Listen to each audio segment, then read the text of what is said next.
রাশিয়ার president Vladimir Putin জার্মানির সাবেক চ্যান্সেলর অ্যাঙ্গেলো মার্কেলের কাছে ক্ষমা চেয়েছেন। বৃহস্পতিবার সাংবাদিকদের এক প্রশ্নের জবাবে পুতিন ক্ষমা চাওয়ার বিষয়টি জানান।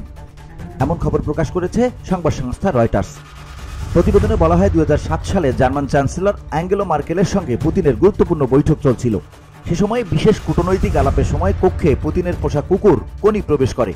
ঘটনাটি কূটনৈতিক অঙ্গনে আলোড়ন তোলে। অভিযোগ ওঠে, মার্কেলকে ভয় দেখানোর জন্য ইচ্ছাকৃতভাবে পুতিন তার কালো ল্যাব্রাডর কোনিকে ব্যবহার করেছিলেন, কিন্তু পুতিন তা অস্বীকার করে আসছেন।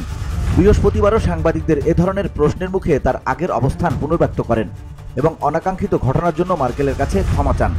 সম্প্রতি মার্কেলের স্মৃতিকথা ফ্রিডম প্রকাশের পর বিষয়টি আবারও আলোচনায় আসে। ওই বইতে মার্কেল লেখেন, পুতিন মাঝে মাঝে পোষা প্রাণীটিকে বিদেশি অতিথিদের সঙ্গে বৈঠক চলাকালে নিয়ে আসেন। বিষয়টি জেনে ওই বৈঠকের আগে একজন সহকারীকে দিয়ে পুতিনের দলের কাছে অনুরোধ পাঠিয়েছিলেন মার্কেল। দাবি ছিল তিনি কুকুরকে ভয় পান, তাই তাদের বৈঠক চলাকালে সেখানে যেন কোনিকে উপস্থিত করা না হয়।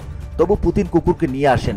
ওই বৈঠকের একটি ছবিতে দেখা গেছে কালো রঙের কুকুরটি মার্কেলের সঙ্গে ঘেঁষাঘেঁষি করছে। সন্দেহজনক উপস্থিতি শনাক্তের মতো মার্কেলকে পর্যবেক্ষণ করছে। এতে মার্কেলকে বেশ অস্বস্তিকর অবস্থায় পড়তে হয়। এ বিষয়ে পুতিন বলেন, আমি আগেও মার্কেলের কাছে ক্ষমা চেয়েছি। মার্কেলকে বলেছি, আমি জানতাম না তিনি কুকুরকে ভয় পান। যদি আমি জানতাম, আমি এটি কখনোই করতাম না। সত্যি বলতে আমি একটি স্বস্তিদায়ক মনোরম পরিবেশ তৈরি করতে চেয়েছিলাম। তিনি বলেন, আমি আবার তার কাছে ক্ষমার আবেদন জানালাম। দয়া করে আমাকে ক্ষমা করুন, আমি আপনাকে কোনো কষ্ট দিতে চাইনি। VOD Bangla news desk.